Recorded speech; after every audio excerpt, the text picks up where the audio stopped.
ప్రజా సంక్షేమమే ధ్యేయంగా సీఎం వైఎస్ జగన్మోహన్ రెడ్డి పాలన కొనసాగిస్తున్నారని శాసనసభ్యులు రామిరెడ్డి ప్రతాప్ కుమార్ రెడ్డి పేర్కొన్నారు. కావలి రూరల్ మండలంలోని అన్నగారి పాలెం గ్రామంలో నూతనంగా నిర్మించిన సచివాలయ భవనం, రైతు భరోసా కేంద్రాన్ని ఎమ్మెల్యే రామిరెడ్డి ప్రతాప్ కుమార్ రెడ్డి శనివారం ప్రారంభించారు. ఈ సందర్భంగా గ్రామస్తులు ఈ సౌకర్యాలు అందుబాటులోకి రావడం పట్ల హర్షం వ్యక్తం చేశారు. ఎమ్మెల్యే ప్రతాప్ మాట్లాడుతూ ఇంత పెద్ద సంఖ్యలో గ్రామ సచివాలయాలను ఏర్పాటు చేసి జాతిపిత మహాత్మాగాంధీ కలలుగన్న గ్రామ స్వరాజ్యాన్ని సాకారం చేసిన ఘనత సీఎం వైఎస్ జగన్మోహన్ రెడ్డికే దక్కుతుందని కొనియాడారు. పల్లె సీమలే దేశానికి పట్టుబొమ్మలని భావించిన గాంధీజీ ఆశయ సాధనకు ముఖ్యమంత్రి కృషి చేస్తున్నారని తెలిపారు. ప్రభుత్వం గ్రామాల్లో అన్ని మౌలిక సదుపాయాలు కల్పిస్తున్నట్లు తెలిపారు. గ్రామ సచివాలయాలకు సొంత భవనాలు నిర్మిస్తున్నట్లు తెలిపారు. నిత్యం ప్రజల సంక్షేమానికి కృషి చేస్తున్న సీఎం వైఎస్ జగన్మోహన్ రెడ్డికి ప్రజలు అండగా నిలవాలని పిలుపునిచ్చారు. రానున్న సార్వత్రిక ఎన్నికల్లో రెండోసారి ముఖ్యమంత్రిగా జగనన్నను, ఎంపీ అభ్యర్థిగా విజయసాయిరెడ్డి అన్నను, మూడోసారి హ్యాట్రిక్ ఎమ్మెల్యేగా నన్ను ఆశీర్వదించాలని ఆయన కోరారు. రాష్ట్రంలోనే కావలి నియోజకవర్గాన్ని నంబర్ 1 నియోజకవర్గంగా తీర్చిదిద్దడమే లక్ష్యంగా పనిచేస్తానని తెలిపారు. ఈ కార్యక్రమంలో అన్నగారిపాలెం సర్పంచి గోళ్ల సుప్రియ, వైఎస్సార్ కాంగ్రెస్ పార్టీ నాయకులు గోళ్ల కిషోర్, పంచాయతీ కార్యదర్శి నారాయణమ్మ, సచివాలయం సిబ్బంది, వాలంటీర్లు, గృహసారథులు తదితరులు పాల్గొన్నారు.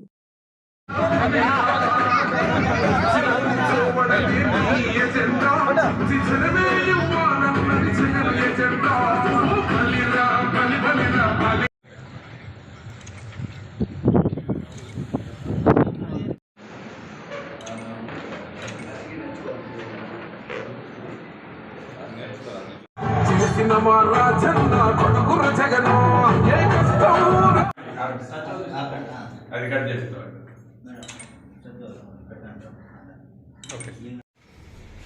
ఈరోజు అందరికీ తెలిసిన విషయమే, ఎన్నికల షెడ్యూల్ కూడా 3 గంటలకి రాబోతా ఉంది. దానికి ముందే ఈరోజు అన్నగారిపాలెంలోని ఈరోజు మన సచివాలయం, అదేవిధంగా ఆర్బీకే సెంటర్స్, అదేవిధంగా ఈరోజు గడప గడపకి మన ప్రభుత్వ కార్యక్రమంలో కంప్లీట్ చేసిన రోడ్స్ అని కూడా ప్రారంభించుకోవడం జరిగింది. ఈరోజు జగన్మోహన్ రెడ్డి గారు ముఖ్యంగా మహిళలకి ఏదైతే పథకాల ద్వారా ఇస్తామని చెప్పాడో ఆల్మోస్ట్ ఈ అన్నగారిపాలెం పంచాయతీకి దాదాపు 35 కోట్ల పైచలకు ఈరోజు డైరెక్ట్ ఇండైరెక్ట్ బెనిఫిట్స్ ఇవ్వడం జరిగింది. ఇంత పెద్ద అమౌంట్ గతంలో ఏ ప్రభుత్వం కూడా చేయలేదు. ఈరోజు జగనన్న మహిళల పట్ల ఏ విధంగా పక్షపాతం వహిస్తున్నాడో దాన్ని బట్టి అర్థమవుతోంది.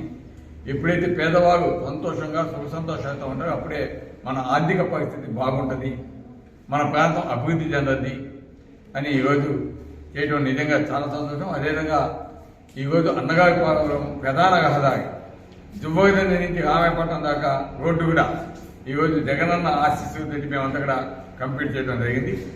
అదేవిధంగా తుమ్మలపేట రోడ్డు కూడా కొన్ని అవరోధాలు తెలుగుదేశం నాయకులు కల్పించినందువల్ల ఆ రోడ్డు కంప్లీట్ చేయకపోయాం. అదేవిధంగా ఆ రోడ్డు ఆ విధంగా అవడానికి కూడా కారణం ప్రస్తుతం ఉన్న ఎవరైతే తెలుగుదేశం తరఫున పోటీ చేస్తున్నారో ఆ అభ్యర్థికి సంబంధించిన వెహికల్స్, హెవీ వెహికల్స్, పెద్ద పెద్ద బండగాలు అవన్నీ కూడా వేసుకుపోవడం వల్ల ఈ రోడ్డు అంత అధ్వానంగా దెబ్బతింటాం. దాన్ని కూడా తెలుగుదేశం సంబంధించిన కాంట్రాక్టర్ ఆ టెండర్ వేయడం వల్ల దాన్ని కంప్లీట్ చేయకుండా తెలుగుదేశం ప్రభుత్వం వైఎస్ఆర్ కాంగ్రెస్ పార్టీకి చెడ్డ పేరు తీసుకురావని, ఎమ్మెల్యేకి చెడ్డ పేరు తీసుకుని ఆ వర్క్ కూడా కంప్లీట్ చేయకుండా చేసిన పరిస్థితులు కూడా ఆ ప్రజలందరూ కూడా అర్థం చేసుకోవాలని కూడా తెలియజేస్తూ, ఏదేమైనా ఇది పేదల ప్రభుత్వం, పేదవారికి మంచి చేసే ప్రభుత్వం, చదువుకునే దానికి మంచి చేసే ప్రభుత్వం, రైతాంగానికి మంచి చేసే ప్రభుత్వం, అదేవిధంగా పేద ఆరోగ్యం కోసం పరితపించే ప్రభుత్వం. కాబట్టి ఈరోజు జగనన్నని మళ్ళా మనం ముఖ్యమంత్రి చేసుకుంటే మన ప్రాంతం అభివృద్ధి చెందుద్ది. ఒక పక్క రామాయపట్నం పోర్టు, ఒక పక్క ఫిషింగ్ హార్బర్, ఇటువంటి ప్రాజెక్ట్స్ని మనకి ఇచ్చిన జగనన్నని ఎట్టి పరిస్థితిలో ఈ తీర ప్రాంతంలో ఉన్న మత్స్యకారులు కావచ్చు, పేద ప్రజలు కావచ్చు, అనేక మంది ఎక్కువ బీసీస్ ఉన్నారు, బీసీస్ కావచ్చు, ఎస్సీస్ కావచ్చు, ఎస్టీస్ కావచ్చు, మైనారిటీస్ అందరూ కూడా ప్రతి ఒక్కరు కూడా జగనన్న మళ్ళీ ముఖ్యమంత్రి చేసుకునే దానికి శాయశక్తిగా కృషి చేయాలని కోరుకుంటూ రేపు జరగబోయే ఎన్నికల్లో ఇక్కడ విజయసాయిరెడ్డి మనకి పార్లమెంట్ అభ్యర్థిగా పోటీ చేస్తున్నారు. మంచి మెజార్టీ తోటి గెలిపించి జగనన్నకి కానుకగా ఇవ్వాలి. అదేవిధంగా జగనన్న ఆశీస్సుతో హ్యాట్రిక్ గా నేను మళ్ళీ పోటీ చేయబోతున్నాను. మీ అందరి ఆశీస్సుతోటి మంచి మెజార్టీతోటి అందరికీ జగనన్న కానుక ఇవ్వాలని మనసాగుతున్నాను. Thank you.